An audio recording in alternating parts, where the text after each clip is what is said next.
Tom Wrigglesworth's Hang-Ups by Tom Wrigglesworth and James Kettle. Earning your corn.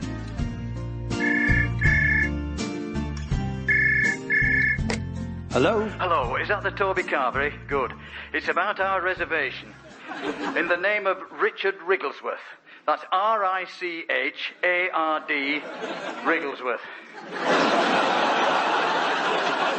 Now, the thing is, Toby, my current estimate is that there will be 7 of us at dinner. One of them just had a stomach stapled, and what she wanted to ask is the all-you-can-eat menu strictly enforced? Dad, it's me, Tom. Tom? What are you doing? Why are you masquerading as a mid-priced family restaurant?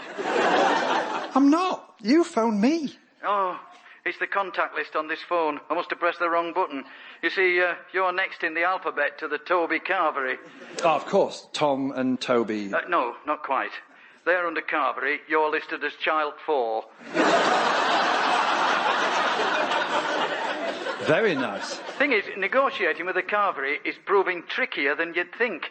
There's supposed to be 7 of us in all. 4 are meat eaters, 2 of them are vegetarians, and 1's on the fence. On the fence? What do you mean, on the fence? Barry's been experimenting with vegetarianism for a while now, but he can't commit. Spends half the week racked with guilt and the other half eating sausages. So what's all this in aid of, anyway? It's a special celebration, Tom. What are you celebrating? Mum's birthday already? Oh, far more special than that, Tom. What is it, then? 168 years since the repeal of the Corn Laws. This, ladies and gentlemen, is what passes for a Sunday evening chat between me and my dad. It might sound to you like a project meeting in the Tower of Babel, but I'm afraid to say for us, it's typical. You see, I live in London, whereas my parents live 160 miles away in Sheffield, South Yorkshire. So any attempt for us to communicate involves a small amount of technology and a massive adjustment in cultural expectations. My mum and dad live in the same house as my 91-year-old grandmother, Mabel Bradley. They have the top floor, Granny has the bottom floor. Although she is willing to grant neutral observers safe passage, making the downstairs landing a sort of green zone. On this occasion, I was a little surprised that my dad had mistaken me for a Toby Carvery, but I was rather more surprised when he was making a booking in the first place. This is a man for whom the concept of eating out normally means a barbecue, and for whom the concept of a barbecue means carefully carrying already cooked meats into the garden. Of course, when he told me it was to mark the repeal of the Corn Laws, I understood. That's my dad's passion. When men enter middle age, some start having affairs, some buy motorcycles. What my dad did was develop an obsessive interest in protectionist trade regulations of the 19th century. Far more worrying. The Corn Laws were designed to make it too expensive to import grain, even when England's poor desperately needed the food.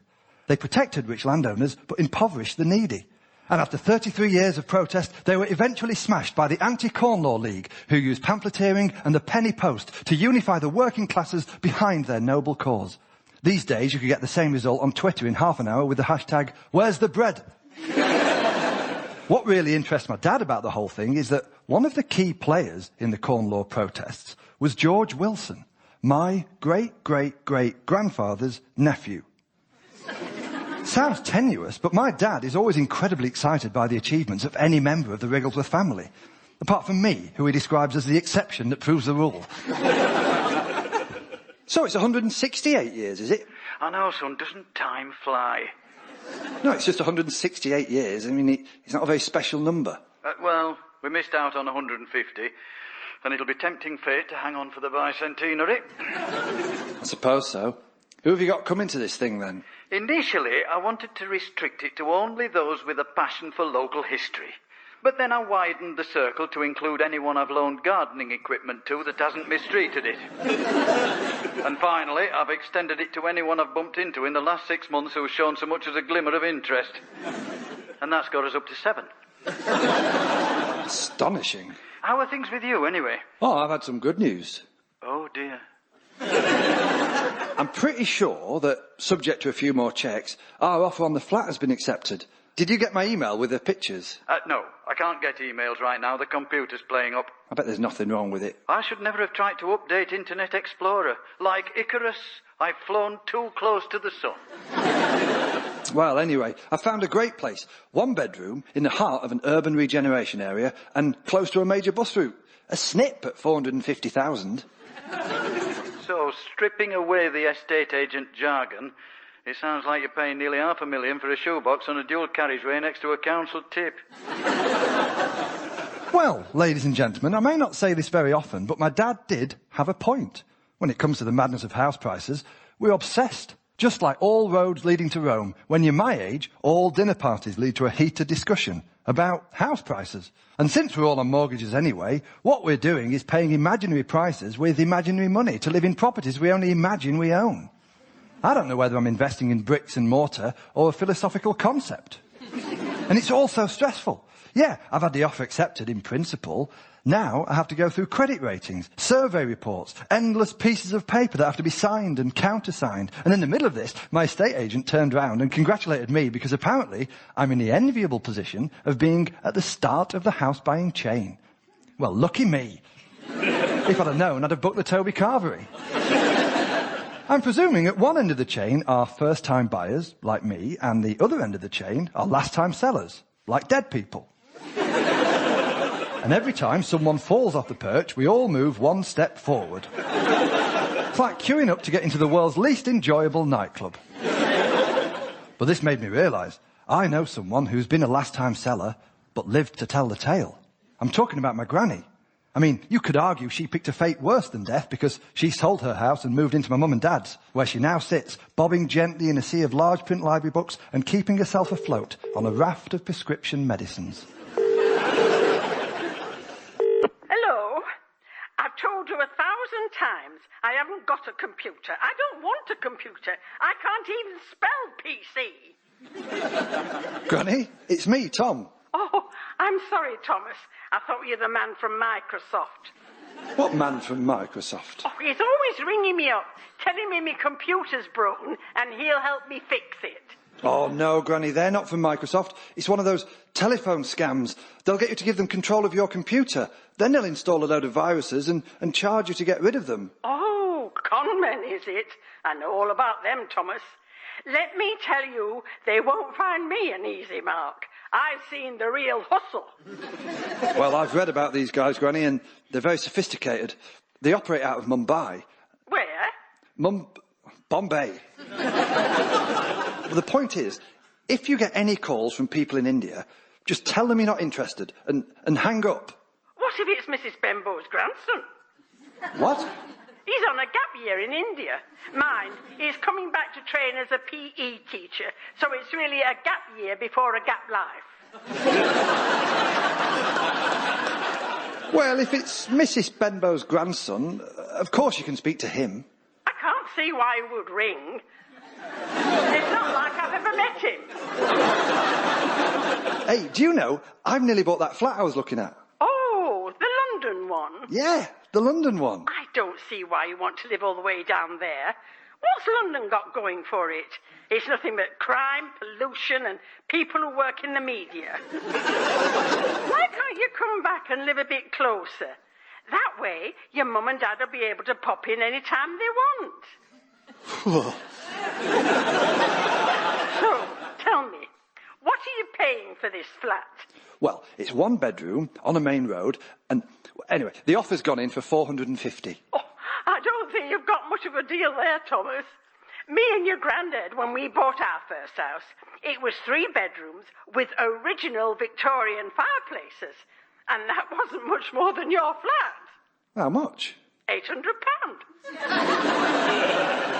No, Granny, when I said 450, I meant 450,000.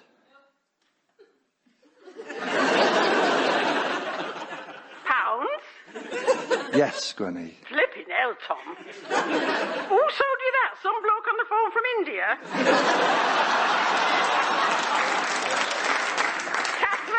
Catherine, it's Thomas on the phone. I think he's been hustled. Tom, it's your mum. What's going on? I was just telling about the flat I'm buying. Oh, it's very exciting. I remember when your dad and I got married and he carried me across the threshold of our first home.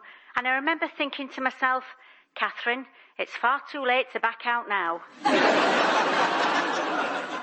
Well, I don't feel excited. I'm fed up with the mortgage people. I've had my spending habits assessed and reassessed. Like the other day, I broke down under questioning and admitted to sometimes spending more than £10 a week on toilet paper. What kind? Quilted with aloe vera. Honestly, Tom, you do lead an extravagant lifestyle. But it's unbelievably soothing. Well, the point is, all this house buying, it's a lot of pressure. Don't talk to me about pressure, Tom. I'm the one who's under pressure. How so? It's this corn law dinner of your dad's. According to him, it's the biggest thing to happen in Sheffield since David Blunkett made the cabinet. Our very own Mandela. And what's your role? I'm the hostess, Tom. I'm going to be dressed up to the nines, making sure everyone's drink is topped up, and all the while making small talk about cereal production in the mid-1800s. It's going to be torture. I bet. I have to do it, Tom. Someone's got to be the life and soul of the party. If I leave it to your dad, we'll just be sitting for 3 hours in sullen silence. It'll be Christmas dinner all over again. I really wouldn't fret about it, Mum. Oh, it's easy for you to say, Tom. It won't be you trying to force down a parsnip while refereeing a light-hearted debate about Sir Robert Peel. I'm having sleepless nights about the whole thing. I shouldn't be telling you this, but there's times when I wish the Corn Laws had never been repealed. Don't tell your father. All right, Mum. It'll be our little secret. At least I'm not cooking. I can leave all of that to Toby. He's such a clever man. Is it all booked then? Like, you're definitely going to the Carvery? Oh, yes. Your dad handpicked the venue from a wide range of options. The Toby Carvery won out because of their unbeatable policy of bottomless soft drinks. Your dad says that's the kind of freedom the Anti-Corn Law League fought for. I thought the Corn Laws were all about importing food from overseas. Wouldn't a more exotic menu be appropriate? Tom, have you ever been to a Toby Carvery? What could be more exotic? They've got hollandaise sauce and mange too. This, ladies and gentlemen, is sadly typical. When it comes to food, my parents aren't the most adventurous people. It's not that they refuse to eat foreign food. When you push them, they quite enjoy it. Only last year I took my dad to have lunch at Wagamama. He described the meal as a voyage of discovery and an eye-watering experience. I think he meant eye-opening, but he had just eaten a forkful of wasabi paste, thinking it was mushy peas. No, my mum and dad have got nothing against foreign food in principle. And given that Sheffield today offers the pick of world cuisine, I thought my dad could be a little more ambitious with his Corn Law dinner. Hello, Sheffield 61977. Is that you, Toby? Listen, Barry's decided he doesn't eat fish, so cancel the prawns in his prawn cocktail. He says he'll be happy with just a glassful of Mary Rose sauce. If you could up the quantity of shredded lettuce, we'd be grateful, but it's not a deal breaker. No, Dad, it's Tom. Oh, hello, Tom. Have you moved into your new place? Your mum was worried about how your cat had settled in, but I said it'd be quite happy once it realises there isn't enough room to swing it. Actually, I was calling for some advice. All right, son. Women may break your heart, but you'll never be let down by a good winter coat.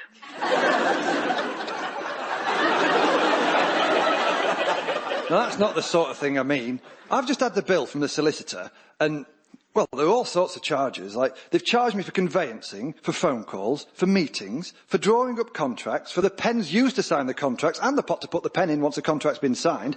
Everything under the sun is on this bill with a price next to it. And on the bottom, there's another charge of 60 quid, which, according to this, is for miscellaneous expenses. Yeah, that sounds about right. They've charged me for everything. How can there be any miscellaneous expenses? Makes perfect sense to me, Tom.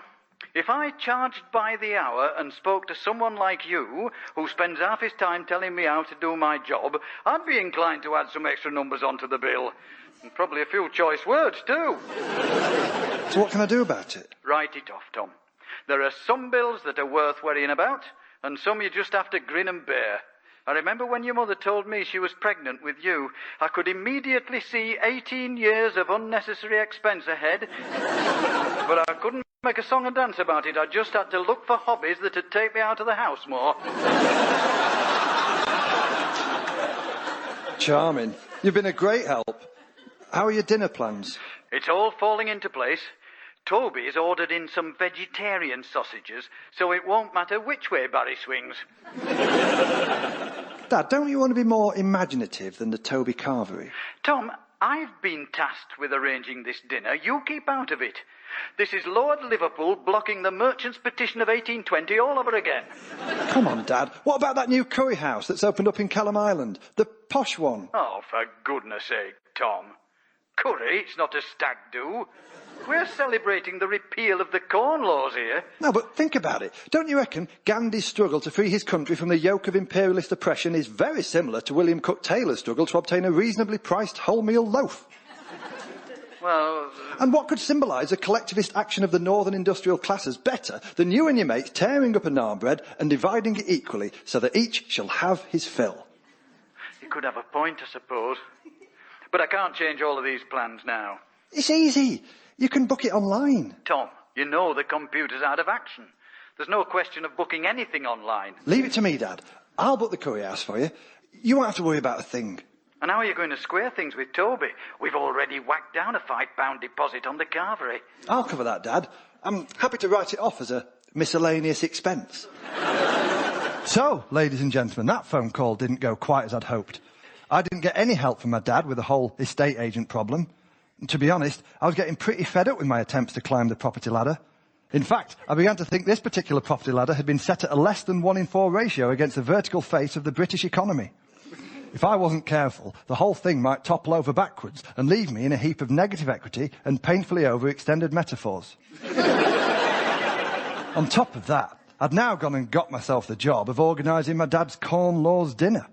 First thing I did was call the Toby Carvery and cancel my dad's booking. I made sure I was as confusing, stubborn and argumentative as possible. That way, they'd think I was him. Then I got onto the curry house. I've been there before. It's fantastic. The best in subcontinental cuisine with a Yorkshire twist. Which means, if you ask nicely, your vindaloo comes in a butty. They weren't fussed about who was vegetarian and who wasn't. And when I told them about the Corn Laws theme of the evening, they showed an appropriate level of interest. Which is to say, no interest whatsoever. They told me everything was fixed and they'd call my dad on the day to confirm the booking. So the next time I rang home, I was ready to tell everyone the good news. Sheffield 61977. If you're calling about the Corn Laws dinner, please press 1. It doesn't redirect anywhere, but if I hear a beep, I'll dig out the menu. Mum, it's Tom. Oh, let me guess. You've called up to throw more spanners in the works. What are you on about? I'd come to terms with the Toby Carvery, Tom. Then in you come with your curry house curveball. I thought it'd be better. It's a voyage into the complete unknown, Tom. We don't even know if they do bottomless soft drinks. Your dad's had me stockpiling Ribena. It was all so much simpler when we were going to the Carvery. I just thought you could go somewhere more fitting, Mum. Won't it be good if people can see that you and Dad have made the effort? Like, you've thought outside the box. Why do we have to think outside the box? Why can't we think inside the box? It's safe inside the box. Don't make me get out the box, Tom. The box is my friend. The world is my enemy. I'm sorry, Tom. I'm a bit emotional. I think I've been watching too many episodes of Doctors. Oh, hold on, your granny's coming. She's in a right state, waving her arms at me. She looks like I will tomorrow night if a cardamom pod goes down the wrong way. I'll put her on. Thomas, is that you? Yeah. Granny, what's the matter? Oh, good news, Thomas. I found you a property. But Granny, I've got a property. No, Thomas. What you've got is a financially crippling airing cupboard. I found you something much better. They say property's all about location, location, location. And this house is in the perfect place. Where is it? Sheffield. Right. I was at a lunch club yesterday, and I was talking to Mrs. Bembo about her grandson. The one studying PE? What? Oh, no. She's got 2 grandsons. One of them's going to study PE. The other one's an estate agent. They've never had much luck in that family. I can see. I asked her if he'd look out for some properties for you, and he's got just the thing. It's a 2 up, 2 down, backing onto us. Well, I thought it's ideal. You'd only have to open your bedroom window and you'd be able to hear your dad shouting swear words at the daily politics. Oh. Oh, Tom, I know you want to be independent. People do when they're young and still have full use of their legs. But will you consider moving back up here? For me. For your gran. Well, ladies and gentlemen, when your granny asks you something like that, it's very hard to say no. You'd have to have the skin like a rhino and a heart of stone not to treat a request like that very seriously. So, I obviously paid it no attention whatsoever. Oh, come on, though. I understand my granny wants me nearby, and I do love the lot of them, but I also know the Wrigglesworths are a nuclear family. Nuclear in that whenever we're in the same room, it's mutually assured destruction. I think that everyone's better off with me down in London, with my wife and my flat and my miscellaneous expenses. But I couldn't see how I was going to convince my granny about that.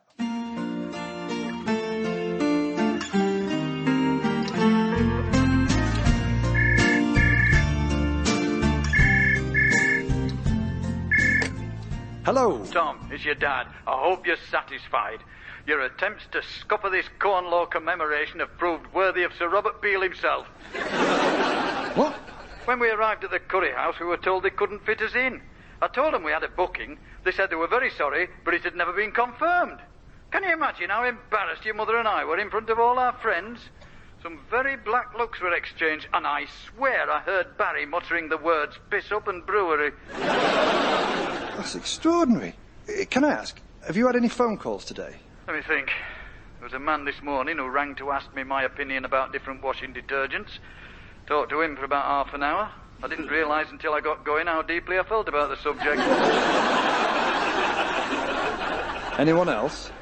Well, there was a bloke called Rajesh who rang up asking if I was Mr. Wrigglesworth, but I remembered your advice about people calling from India. I told him I didn't want anything and I slammed the phone down sharpish. Right. I think that might have been the curry house. Oh, do you think so? Yeah. Oh. Well, it's very hard to see this as anything other than your fault. How is it my fault? It's all this conflicting advice, Tom. First we should talk to India, then we shouldn't talk to India. Good job you don't work for the UN. So what have you done? Have you cancelled the dinner? Of course not. Just as Charles Pelham Villiers unified the free trade movement, so I have brought our guests together and led them in a triumphant march on the Toby Carvery. And I'm currently toasting the anniversary with a bottomless soft drink. Well, there we go, ladies and gentlemen. After all my attempts to get them to do something different, my mum and dad ended up in the Toby Carvery regardless. And maybe that is the best way to commemorate the Corn Laws. Because after all, the people involved weren't campaigning for the right to enjoy anything exotic.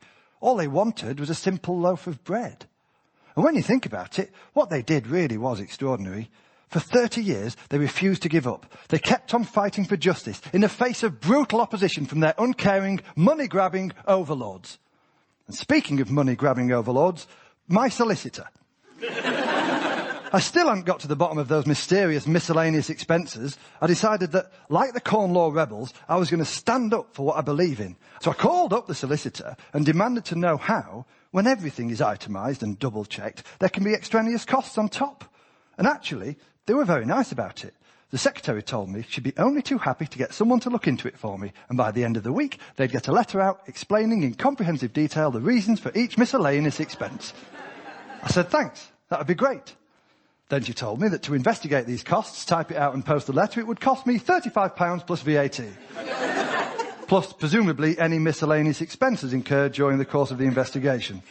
So I told them to sod it. And they could have those 2 words for free. Hello? Before you go any further, please state as clearly as possible what kind of Indian you are. Granny, it's me. It's Tom. Oh, Thomas. How nice of you to call. What kind of confusion do you want to spread today? Granny, I'm sorry about what happened. Your father's still not got over the shame of being turned away from that curry house. He only has to scent a whiff of turmeric and he starts having flashbacks. I was just trying to make sure everyone had a good time. Listen, Granny, I've been thinking about that property you found for me. Yes, I've been thinking about that too. Absolutely no way. What? I'm not having you round the corner if it means more of this sort of chaos.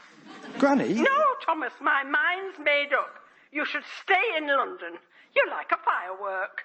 Because I'm a colourful character. No, I mean you're best enjoyed at a safe distance. And you could do with a match up your backside. Well, that's... Hold on. Your mum and dad are here. Looks like they're queuing up to give you a piece of their mind. Tom, it's your mum. What do you think you're playing at with that restaurant? It wasn't my fault, Mum. Dad hung up on them. None of this would have happened if we'd gone to the Carvery. You did go to the Carvery. Which proves my point. We had wonderful service and so much soft drink your father's been up and down all night. And they coped with all of Barry's dietary requirements. Your dad's just been sending a thank you email to Toby. Oh, right.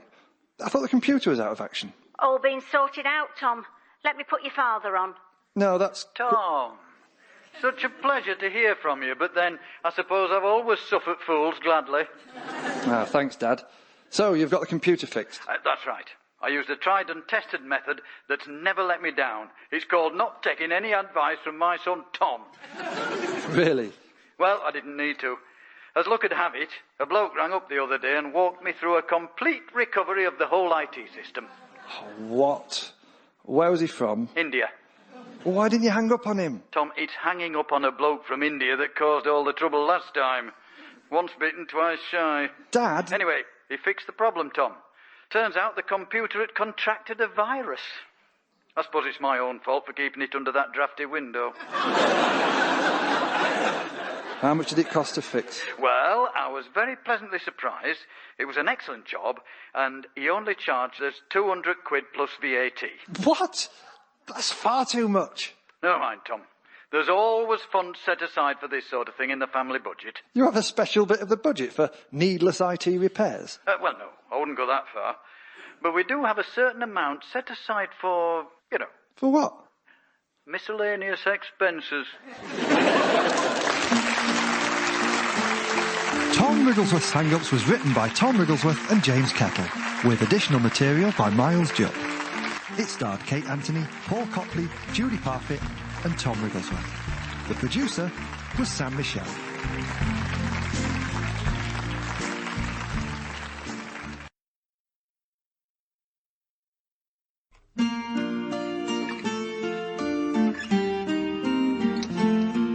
Tom Wrigglesworth's Hang-Ups by Tom Wrigglesworth and James Kettle. The Well of Loneliness. Hello, Sheffield 61977. Oh, no, hold on. No, it's not. 077... No, that's not it. 07713...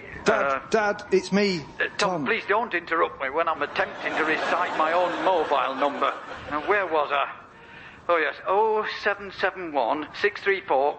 No, my mind's gone completely blank. I think using these things affects your memory. Dad, listen. I'm sure there's a 9 involved somewhere. Or something like a 9. 8, 7, Dad, 6, 5... There's no legal obligation to say your number every time you pick up the phone. Don't be ridiculous, Tom. For all you know, I might be a wrong number. Now, where are you? Absolutely no idea. There are no landmarks. All I can see is grass and a few sheep. Oh, well, then I know where you are. You're in a field. That's very helpful. Where are you? I know precisely where I am, Tom. I can give you my current position with total certainty. I'm in another field. Just over 1.5 miles from the church. How am I going to find you? Have you got a compass? No. Well, I think there's one on my phone. Well, get it out and go north. Right. Unless you're already north of me. In which case you'll just keep going till you hit Hadrian's Wall. Mind you, at least then you will have a landmark. Do you have any useful advice? Why don't you just send up a flare? Do you mean send up a flare? I haven't got any flares. Why would I have a flare? Oh, I should never go anywhere without a flare. I carry 2 in my rucksack. 1 in case of distress and 1 for celebration. Look, I'm going to hang up now, Dad. I've only got 1 bar left on my phone. Are you telling me you've come out on the moors with a flat battery, no proper compass and no flares, I'd say it's been nice knowing you, but we both know that's an exaggeration. This, ladies and gentlemen, was not typical of the kind of phone calls I have with my dad. Normally, we're both at home, with me in London and my mum and dad in Sheffield, South Yorkshire. It's an interesting place, Sheffield. The motto of the city council is Deo adjuvante labor proficit. I might not have said that right, but then again, I did go to school in Sheffield. What it means is, with God's help, our labour is successful. Which is why you see so many visitors to the city getting off the train, taking one look at the place and saying, God help us. Anyway, my mum and dad live there, together with my 91-year-old grandmother, Mabel Bradley. I ring home every Sunday without fail, out of a mixture of family loyalty, filial duty and masochism. And it was during one of these phone calls that I planted the seeds of my own downfall. Seeds that would germinate in my current predicament, stranded in one of the most hostile environments for anyone who lives in London, the English countryside. If this was TV, there'd be a caption coming up now saying 2 weeks earlier. But as it's radio, I'll just say 2 weeks earlier. 2 weeks earlier.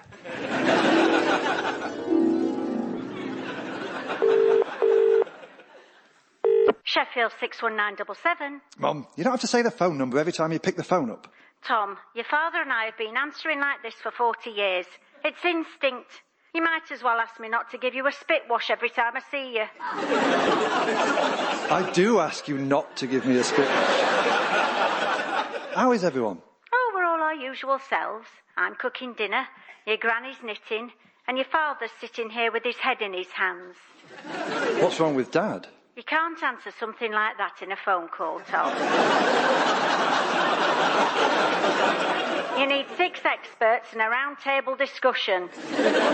But what's happened? He's had some bad news. What sort of bad news? He's not still upset about the sale of the UK gold reserves. No, I think the last 13 years have done a lot to soften the blow. Then what was it? Well, let me put it this way. Who do you think you are? What do you mean, who do I think I am? Who do you think you are? I'm your son, Tom Wrigglesworth, popular Yorkshire comedian. Yes. Well, some may disagree about that, Tom. Oh, Mum, have you been reading Twitter again? Oh, I'm not saying you're not funny, love. I'm always telling people you're funny. No, you're wrong, I tell them. Tom is funny. No, it's more serious than that. Are you sitting down, love? Yeah. Well, I'm on the beanbag. I think you'd better move. When you hear this news, you're going to need proper spinal support. Mum, what is it? Are you going to tell me I'm adopted? Of course not, Tom. Do you think we'd have picked you if we'd had a choice?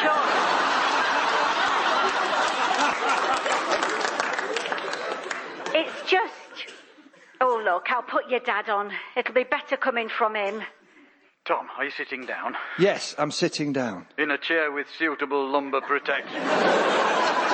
Yes! Listen, son, there's no easy way to say this. What? I need you to help me with my local history project. What? Is that it? I thought someone had died. I can't believe you've made me swap seats for no good reason.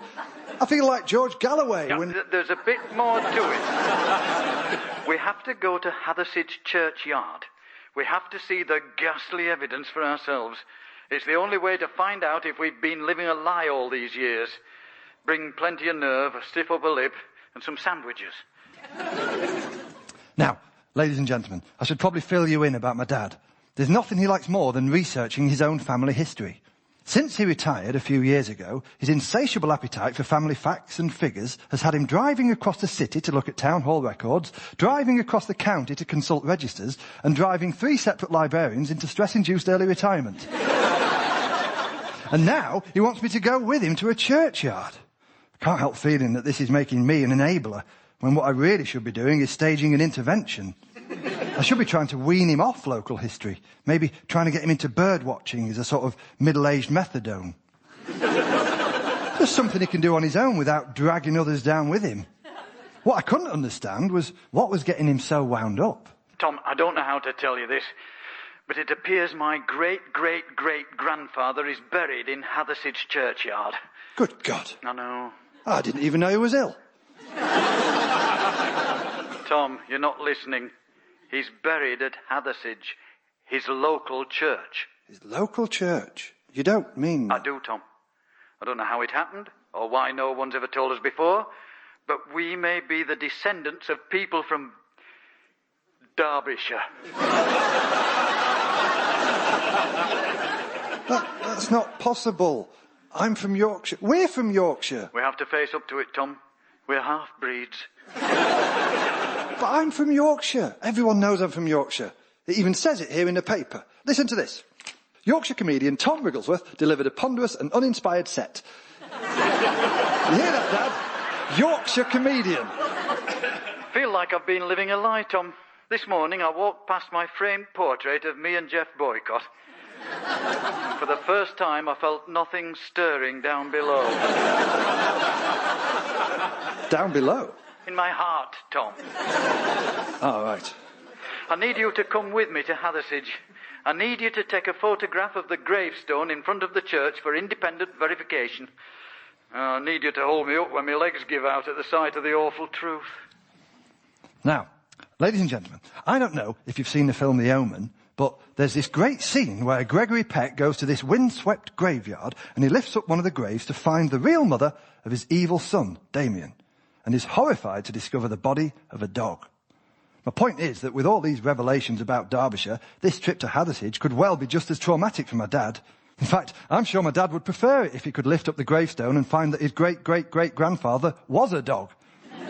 As long as that dog was a Yorkshire Terrier. Some of you may not understand why this is such a big deal. All I can say to those people is that you clearly don't come from Yorkshire. And as a result, I'm sorry. Yorkshiremen care about their county. For example, Yorkshire County Cricket Club used to have a rule that if you weren't born in Yorkshire, you couldn't play for the club. And that rule was only abolished in 1992, on a date that my dad still refers to as Black Friday. Now, son, I don't want anything too fancy, just a straightforward shot of the gravestone. I don't want you carrying on about the place like Mario Testino. Understood. Then, if you've got time before you head off, you can come back here and have a proper Sunday roast with decent gravy and some of those small pancake-style muffins. You mean Yorkshire puddings? I'm sorry, Tom, I don't know if I'm entitled to use that kind of language anymore. I'll put your mum back on. Hello, love. You've just had a taste of what we're dealing with. It's come as a bit of a shock. Well, your father's never said no to a Bakewell tart. So I always had an inkling he was that way inclined. How are you coping? Well, to be honest, Tom, I'm not too bothered. We Yorkshire women take this sort of thing in our stride. You wouldn't understand being part Derbyshire. Oh, thanks very much. I've told your father he has to come to terms with it. It's like I said to myself when he first asked me out. Catherine, if you can't fight it, embrace it. How do you mean, embrace it? Well, if the Wrigglesworths are of Derbyshire stock, Tom, then I'm getting on board. I've put a calendar of the Peak District up in the downstairs toilet. And next Sunday, your granny and I are entering a well-dressing competition. Really? It's a big event. There's some wonderful prizes. A silver chafing dish, an ivory-handled carving knife, and a crystal-cut wine glass, all engraved with a picture of Derby Cathedral. Good Lord. Plus, it's an exciting opportunity to reconnect with what have suddenly become this family's roots. And it's definitely not a desperate attempt to avoid being around your dad when he goes to that churchyard. Now, ladies and gentlemen, you may not be familiar with the craft of well-dressing. You may even wish to remain unfamiliar with the craft of well-dressing. But if that's the case, then I'm afraid that this is not your night. I knew a bit about it, having grown up on the edge of Derbyshire, but I'd always regarded it as a sign of how Derbyshire folk are not like us. That was before I found out that rather than being biologically Derbyshire-free, I may in fact be a carrier. So what is well-dressing? OK, so you know how when people see a village well, they often feel the urge to drop a penny in it and make a wish. That's what people in Derbyshire do. Except the wish they usually make is, I wish this well was covered in flower petals depicting a biblical scene. So they make these incredible decorations, building a kind of mosaic out of petals and sticking them to the wall. They're generally religious scenes, but you might get a bit of politics thrown in. Basically, people in Derbyshire regard a well as naked, unless it's covered in a picture of Jesus feeding the 5,000. Only Jesus is waving a Union Jack, and underneath he's got the words, "Say no to the euro," spelled out in geranium. Anyway, it was these revelations and promises that led me to the current situation I found myself in. Lost on a moor, looking for a church. Now, Tom, in a situation like this, the important thing is to remain calm. I am calm. I mean, how can you have managed to get lost like this? What are you, a moron? Dad, look, are you sure you're in the right place? Absolutely. I think my biorhythms are naturally in tune with the Derbyshire millstone. I find its call both beckoning and haunting. I reckon I'll get to the church in about 5 minutes. Oh, hold on. I can use my phone to pinpoint my location. I'll just get the map. Hang on. Hurry up, Tom. We need to get the photo before the light goes. The light's not going to go for about 8 hours. That gives you an indication of how much confidence I'm feeling. Hold on, Dad. I've got Granny calling me. I'll ring you back. Oh. Hi, Granny. How's the well dressing going? Oh, Thomas, I don't think I've seen anything more pointless in all my 91 years. And that's including the time your granddad bought a yoghurt maker. How's your little mission going? It's a disaster, Granny. I can't see where I'm supposed to be going, and according to my dad, there are serious doubts over where I've come from. Oh, I know, Thomas. Fancy your mum taking up with a man from Derbyshire. I've told her she could get your dad under trade descriptions. Well, if it turns out that's where we're all from, we'll just have to accept it. Oh, no. I'm too old to get my head around the Wrigglesworth being a Derbyshire family. It's like when they changed the name of the Royal Mail. What was it they started calling it? Starburst?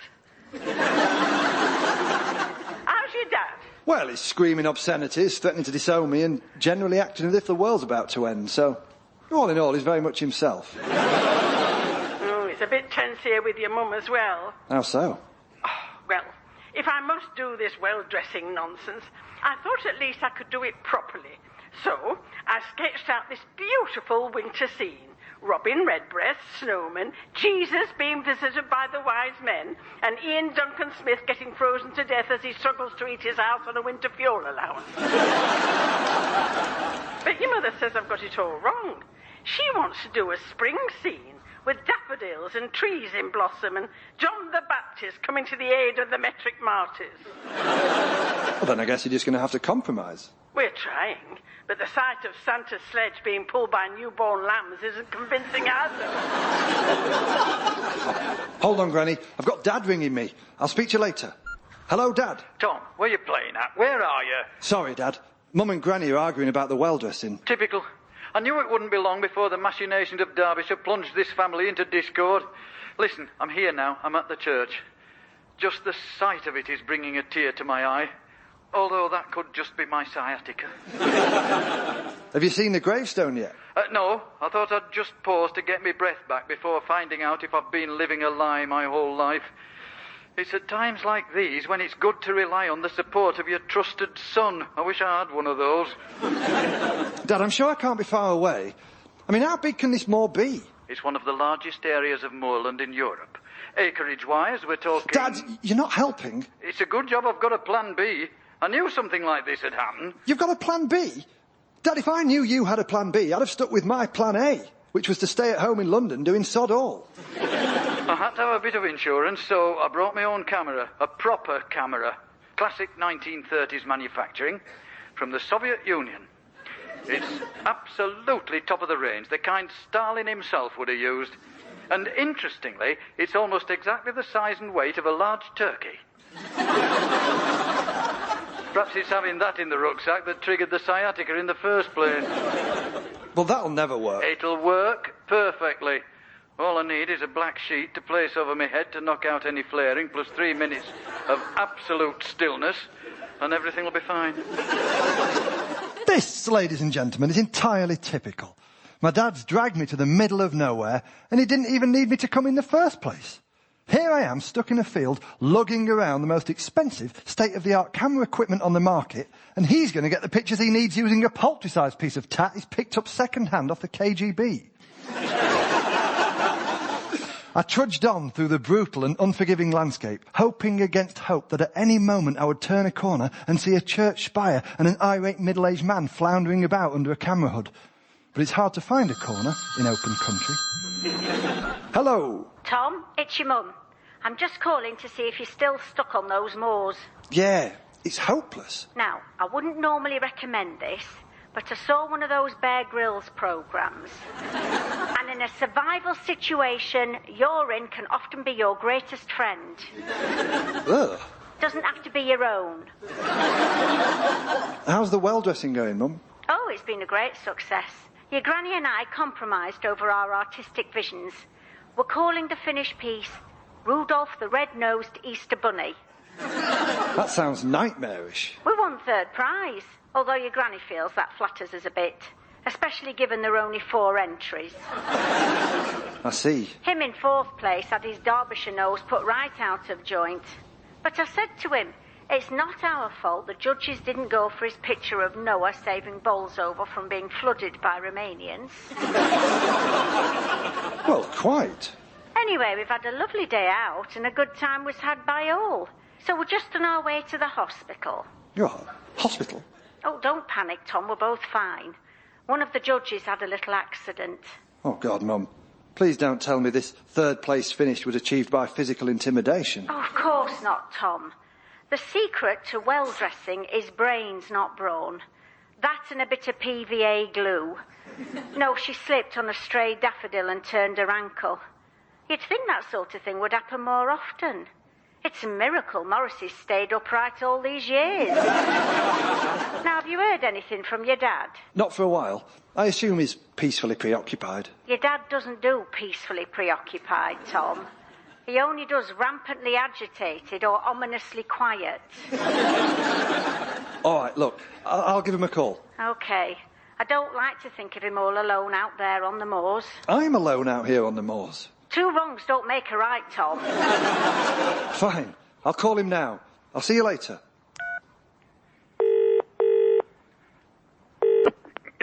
0771... Dad, it's me. It's Tom. Oh, hold on, son, I'll get there. 0771... Dad, I don't need to hear your full mobile number. Well, if you don't want to hear it, why don't you call me on the landline?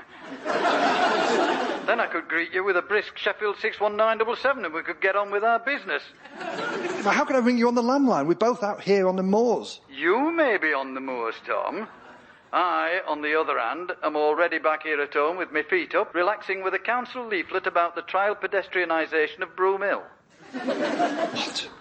Are you kidding me? I know. It's going to play merry hell with the traffic flow on the A57. Dad, do you mean to say you've got your photo and then just abandoned me out here? Oh, no, son, not at all. Nothing could be further from the truth. I didn't actually manage to get the photo. Unbelievable. I tried to get into the churchyard, but there were these 2 big blokes guarding the gate. Turns out there's this massive wedding going on today. And you'll never guess who's getting married. Jessica Ennis, Sheffield's finest future dame. Of course, you know, I've always liked her. Winning gold at the Olympics after she had to overcome all those obstacles. Those weren't obstacles, Dad. They were hurdles. I don't mean that. I mean, being born to a mother from Derbyshire. Anyway, they wouldn't let me in. They took one look at my 1933 Louboutin and assumed I must be paparazzi. I told them I'd only come to take a photo of a grave in order to resolve a controversy over my county of origin, but they weren't having any of it. And then they found the flares in my rucksack and things got very animated. So, are you telling me all this has been for nothing? Well, not nothing, Tom. In fact, I'm beginning to wonder if the Peak District isn't trying to tell me something. Oh, that's nice. I've been trying to tell you stuff for more than 30 years, and you've never taken a blind bit of notice. But as soon as the national park pipes up, you're all ears. I'm just wondering if there are some things it's better off us not knowing. The beginnings of real knowledge are to realise the extent of our own ignorance. You know who said that? Confucius. Or possibly Carol Vorderman, one of the 2. So, ladies and gentlemen, I'd been left stranded on the moors. As my dad remarked, apropos the relaxation of VAT on women's sanitary goods. This really does take the biscuit. I was fuming as I picked my way up an unmarked bridle path and crested a hill. But, well, it turns out small Derbyshire villages are very much like your car keys. The moment you stop looking for them, you find them. And there, laid out in all its splendour, with its unmistakable church steeple sticking up like the Burj Khalifa of the Peak District, was Hathersage.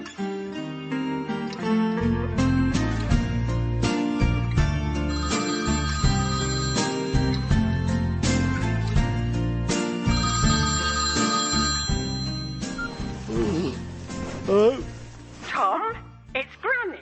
Don't tell me you've just got up. Yeah.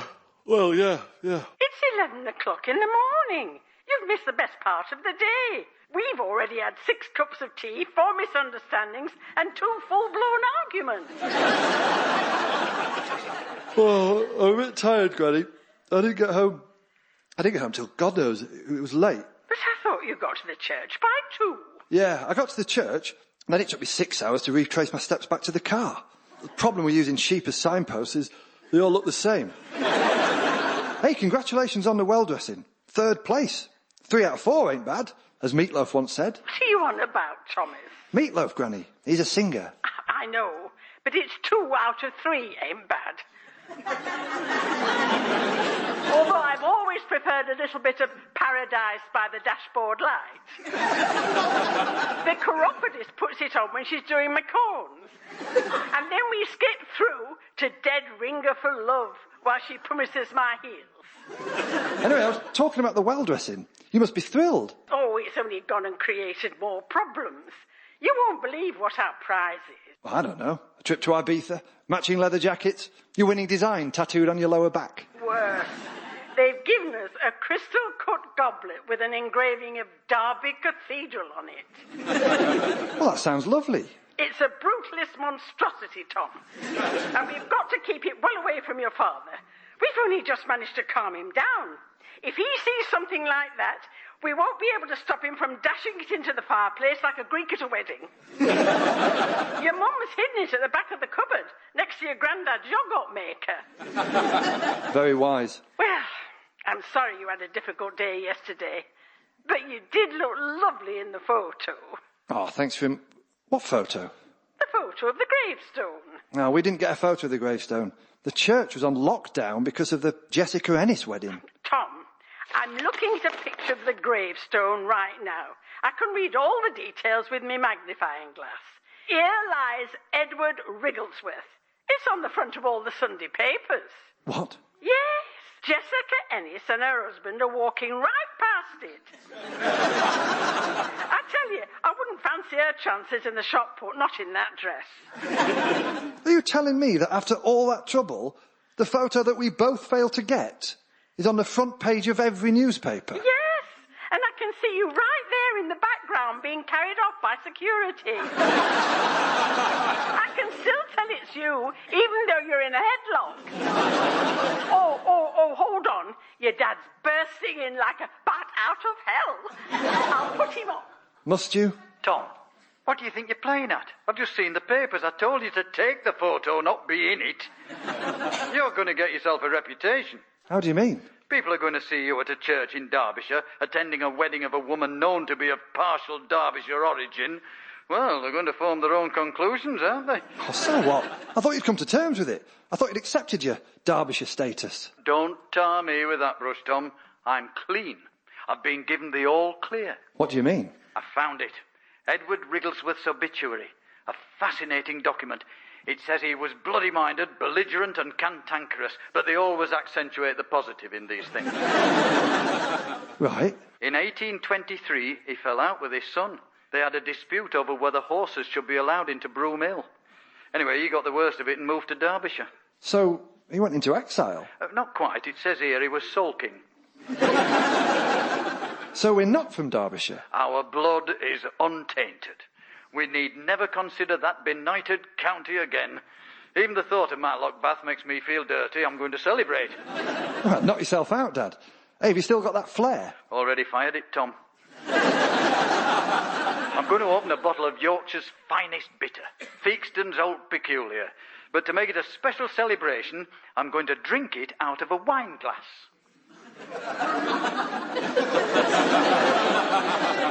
I'm sure I've seen one in the back of the cupboard.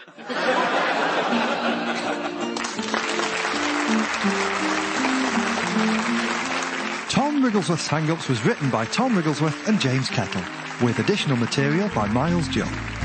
It starred Kate Anthony, Paul Copley, Judy Parfitt and Tom Wrigglesworth. The producer was Sam Michelle.